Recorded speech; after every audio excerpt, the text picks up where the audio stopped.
Hey guys, welcome back to the channel. Today I have Maggie with me, and because we failed to share monthly after January the books that we were reading in our homeschool, we decided to do a whole second semester of reads for 5th grade, and hopefully this will prepare you for your next school year. So she's only going to share 5 books, but stick around because I'm going to give you a bird's eye view of everything else that she read from January until June of this year. Ready? Yeah. Do you want to say hi? Hi. Okay, what are we talking about first? First book, The Steam Chasers. This is the second book, I think, called The Blackness of Space. Why did you like the Steam Chasers? I like the Steam Chasers books because this book was focused on space, and I love the concept. She loves everything about space, like the moon, the stars, spaceships, astronauts, all the things. This is the space girl. So that's really cool. So tell me something specific, and like, what did this book cover? What was it talking about? It was talking about they got invited to a space program, and they rode different simulators and had different team activities that they had to do to work together to get the feeling of being in space. Cool. Did it talk about any historical figures from space? I don't remember them talking about that. It was there was one spaceship that was really famous. What was the name of that spaceship that they talked about? Do you remember? I don't remember. So this is what happens when you don't record your videos right away. She does not remember. But my oldest daughter read this book as well and really enjoyed it. It's a part of an entire series. There are 3 books in the series.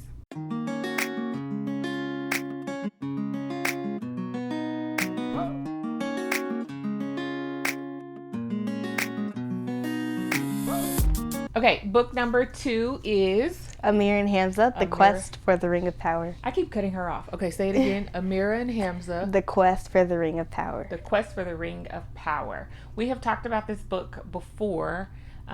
Give them just a bird's eye view. Wait, is that right? No, because a view is what you see. Yeah. Okay, yeah. Give them a brief description of the book. Okay, so in the last book, this is the second and last book of the series, but the book before this, they got, I wouldn't say kidnapped, but taken into this new whole world called Kof.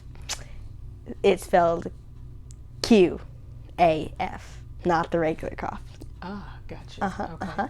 And so then they have to fight this weird thing. In this book? Yeah, to save both the worlds. Earth and the land of Kof. Okay. So anytime my girls really like to read fantasy type books. Okay. Maggie just recently got into fantasy type of books. She does a lot of historical fiction as well and loves doing that.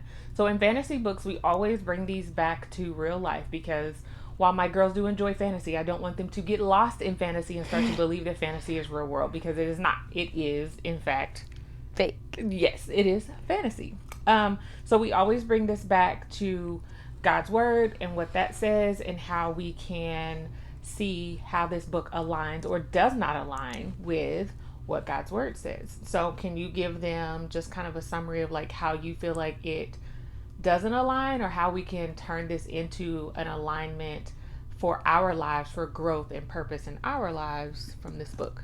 One way that we can turn it into growth, like you said, for our lives is they had to learn a lot about being brave and being independent and doing things by themselves, but with the help of other people too.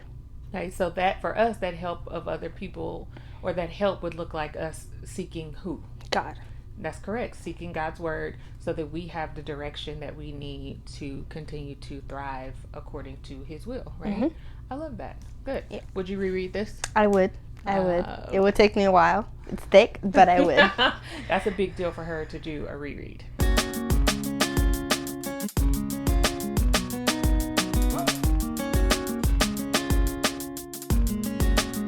All right, so the next book up is Bailey's Story. What does it say? A Dog's Purpose novel. Mm-hmm. Tell me about Bailey's story. Okay, so he starts off as a pup and in his litter with his litter mates, and then he gets adopted into a family. But then the man leaves him in the car to die because it's so hot and everything. And so this woman, he left him in the car on purpose to die. He didn't want the dog anymore. He didn't come back. In the description, he didn't come back when he left him in the car. So do you think that he really left the dog in there to die, or he like forgot about the dog? No, he probably forgot about the dog in like a hotel or something. But and then a woman came by and saw him in there, and so she got in the car and grabbed the dog and took it to his son, Ethan. Her son, Ethan. Yes, and then they had different obstacles to go past through life together. And then, yeah. So that is Bailey's story. Yeah, but she helps him, like, that was heavy. Yes, yes. Ethan has, I would call it a frenemy. He's not really nice, though. He set his house on fire when he was, like, 17 years old. And he broke his leg, scraped it on glass, and then he had to go to the hospital. And then Bailey also helped him through that. Oh, so Bailey was more of a friend to Ethan. Yes. Gotcha. Okay, would you reread this? I would. Mm-hmm. This is also a part of a series. There are lots of these A Dog's Purpose books and some there's other like, ones. There's A Dog's Way Home. Yes, there's a lot of that. So this is by W. Bruce Cameron.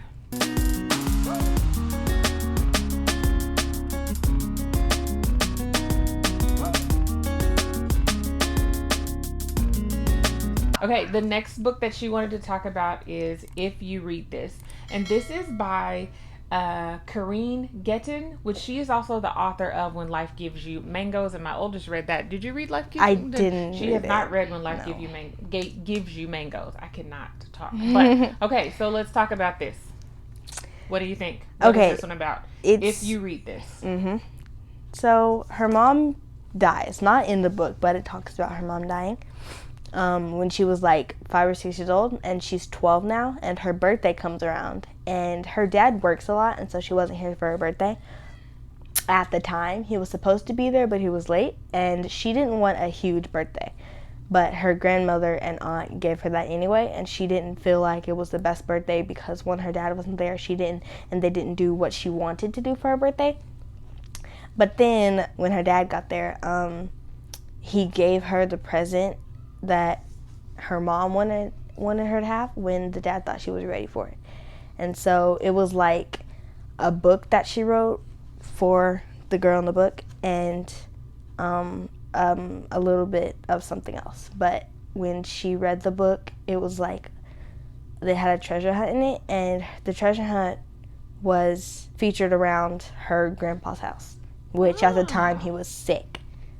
Okay, I kind of like this. I want to read this to you guys. It says, a story of love, loss, and letters.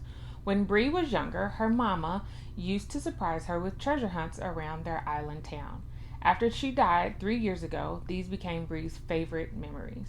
Now, on her 12th birthday, her mama has another surprise, a series of letters leading Bree on one last treasure hunt. The first letter guides Bree to a special place. The next urges her to unlock a secret, and the last letter will change life as she knows it. In this journey of new memories, surprises, and moments of healing, Corinne Gettin beautifully captures the edge of adolescence when everything is thrilling, amazing, terrifying in a way it will never be again. Did you really like this book? I did. You did. Mm-hmm. I don't want you to like give it away or anything.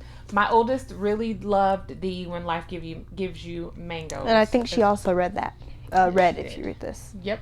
So this is a good one. You would read this. I would, yes. Awesome. And when Brenda was talking to me about it, she said, if you read this. And I was like, what? And she was like, that's what the book is called. I said, oh. A joke between sisters. Yes. Okay, cool.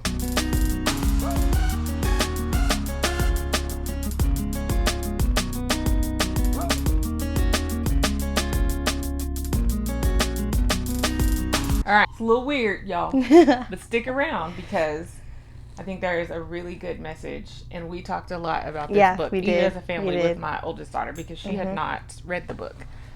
So we talked a lot about this book. So it is called The Skeleton Tree. Skeleton Tree. This was a free book that we got last year for the summer reading program, and Maggie picked it out, and she's now reading it. So tell us about the skeleton tree. Okay, so there's this boy, and he has a little sister. Her name is Marion. And their dad left, like, years ago. And their mom doesn't like them doing anything in the backyard because it reminds her of their dad.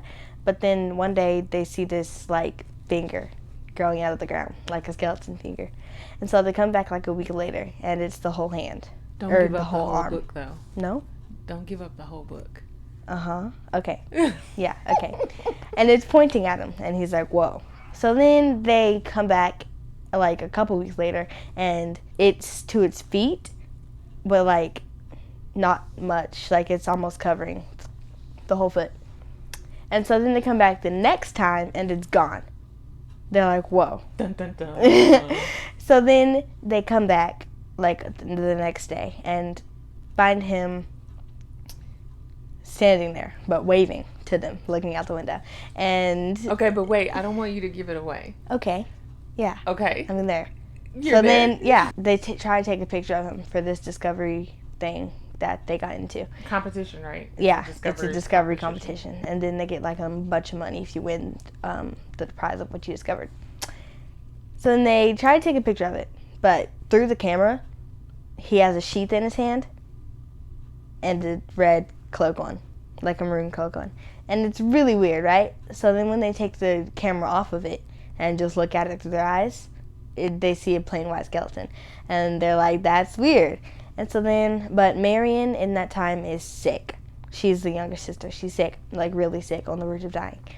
So then they're in the hotel, the hospital. The skeleton kind of helps her through the whole process of that, but in the hospital she dies, which is really sad. She's only 7 years old. She had a lung disease or something like that. Okay, we can't tell y'all anymore. No, I'm going to read the we back, can't. but I will say this. I have not read the book, but based off of what my daughter told me in our discussion and what I researched on the book, at first I was like, ew, put that book down. It sounds like the devil, right?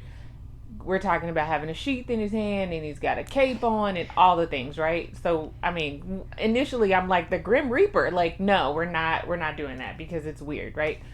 But as the story unfolded, it was a really good